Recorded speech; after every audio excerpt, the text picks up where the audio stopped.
Good morning to you and welcome to Penn Vicarage on this Tuesday morning. Lovely to see you and hope you're well and cheerful, and thank you for joining us today. Well, Jesus is in steering mood this morning, so I thought I'd just begin with a joke. Forgive me if you've heard this before. The Pope and the Archbishop of Canterbury both die on the same day. It's a joke. And they both go to the pearly gates. And they get to the pearly gates and they're met by a sort of representative of Peter who sort of says, well, okay, you two, that's my welcome, but can you just wait in the waiting room for a while for judgment? So they're sitting there waiting for a while. They're a bit non-2+ by this. And then they've been there a while. And then this young girl walks through with a motorbike helmet and leathers and, all on her hands and, names of rock bands all over her and everything else. And she comes into the waiting room and Peter says, come straight through. And the Pope and the Archbishop are none too pleased about this because they've been waiting all this time. And they say to Peter, hang on, Peter, not sure about this because here we've served many years in Christian service and so on and so on and so on. And this flighty young thing comes and you let her straight through.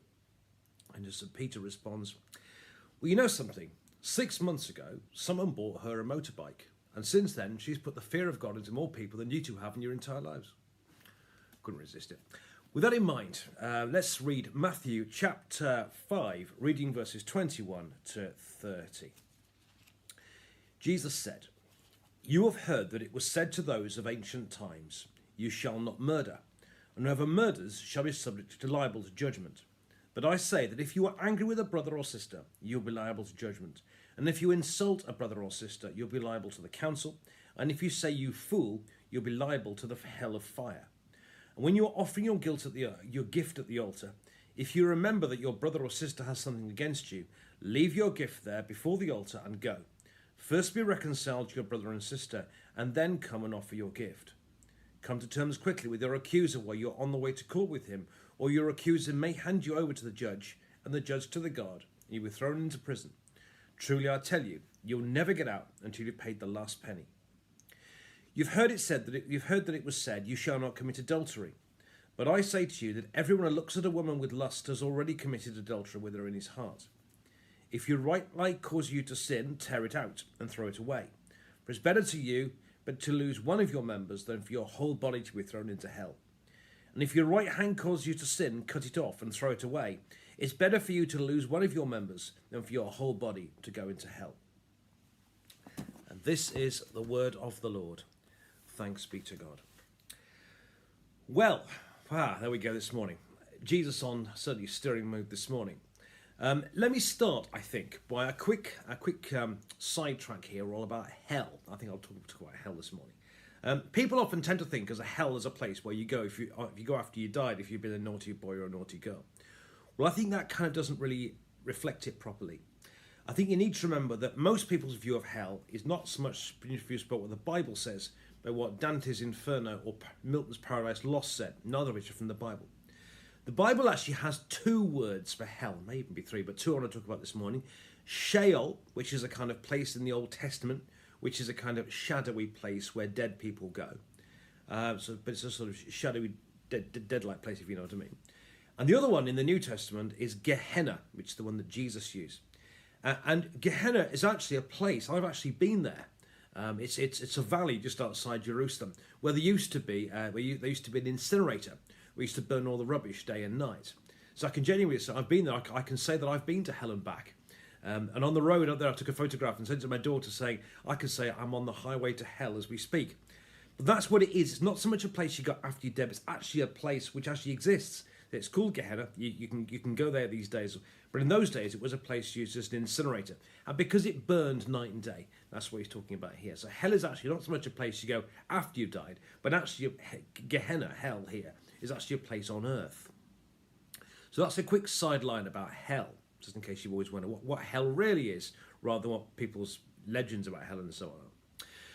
But what is this morning's reading about? I think you could call it really the commandments and how to avoid breaking them. A former government, doesn't matter which party it was, but it's a good phrase, said all about being tough on crime and the causes of crime. Very, very good phrase. And Jesus here gives us some advice about how to avoid breaking the 10 Commandments. And I might tell you, this is tough stuff.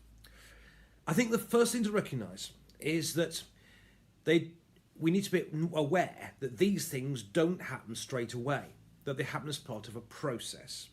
So, for example, not many people wake up in the morning and think to themselves, I think I'll murder someone this morning.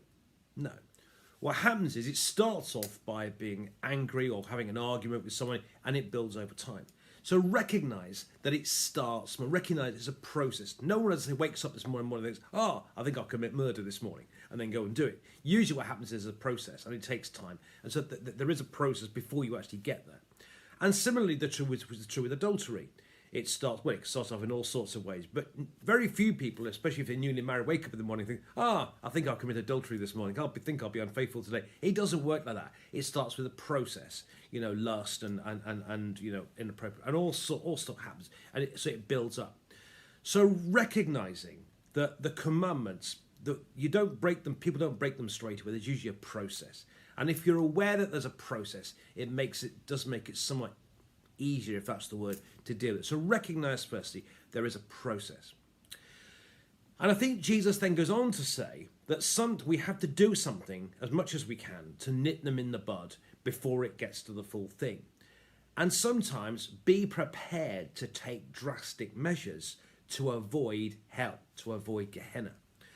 So, for example, this thing about murder, as I say, recognizing that before it gets to murder, people get angry, and anger builds, and anger goes around people. So what Jesus is saying is, if you possibly can, get reconciled with the person you're angry with, or that's angry with you, before it gets there. Tip it off head it off at the pass. Try and get reconciled with the person before it gets to that. So before it builds to the point where you want it to strangle them, or they want to strangle you, or whatever, do what you can to try and reconcile with them. And be prepared sometimes to take some pretty drastic measures. That's what he means when he says, leave your gift at the altar, go about, reconcile, then come back. So be prepared to take drastic measures in order, because otherwise, if you don't, the anger burns inside you. See where the Gehenna, the hell thing comes from? It burns. People get consumed with anger, consumed with envy and hatred.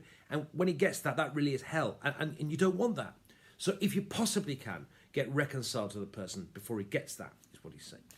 And likewise with adultery, we all have lustful thoughts. I mean, it's coming to us all, And then Jesus goes on to say, if your right hand defends you, cut it off, and right eye, and be careful on this one, because I'd have lost both hands and both eyes many, many years ago, I can assure you, as I suspect with most of us. What he's saying is, he doesn't mean cut your hands off and cut your eyes off. Of course he doesn't mean that. Otherwise there would have been a lot more handless and eyeless people throughout our history. Of course not. What he means is be prepared to take drastic measures. Otherwise, if it gets to the point of adultery, then you get into things like lies and deceit and unfaithfulness and all that sort of stuff. And then families get broken up, and that's hell on earth, I think. So before you get there, he says, be prepared to take drastic measures. Be prepared to end an inappropriate relationship. Be prepared to take drastic measures, if necessary, in order to avoid getting to the point where you're committing adultery with somebody. So, in terms of commandments and how to break them, and like I said, this is very, very tough, but then no one ever said that following Jesus is easy. Jesus certainly didn't. He says, recognize that to avoid as much as we can breaking these commandments, recognize that it starts with a process. It starts small, and recognize it in yourself before it gets there. Recognizing, as I say, hatred comes before murder, and lust comes before adultery, and see it coming before it happens. And also be prepared to take drastic measures in order to avoid a fiery place like Gehenna, in order to avoid the full-blown murder and full-blown hatred and full-blown adultery and so on. So that's what he's saying. But I want to repeat what I'm going to repeat a lot in the next few days. This is hard. I said to you before we did Matthew that I struggle with Matthew 5-7, especially chapter 5. I think it's very, very hard.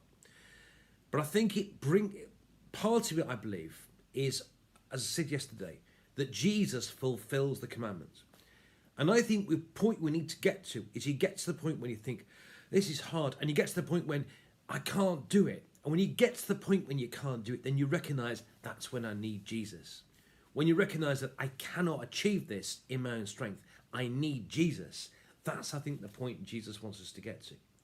So if you're getting there feeling like, I often feel when I read this, why this is hard. instead of feeling bad and guilty about it, what you need to do here is to turn to Jesus. Lord, I can't do this. Lord, this is hard. Please help me. As a man said to Jesus, Lord, I believe, help my unbelief. Lord, this is hard. Help me with my struggles with other people. We all fall out with people. Lord, help me with my anger. Lord, help me with my lust. And try to stop me getting to the point where awful things happen or whatever. So it's about saying, Lord, I find this hard, but I look to you. My strength is in you.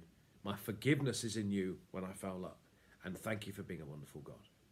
Hope that makes sense. God bless you. More tomorrow.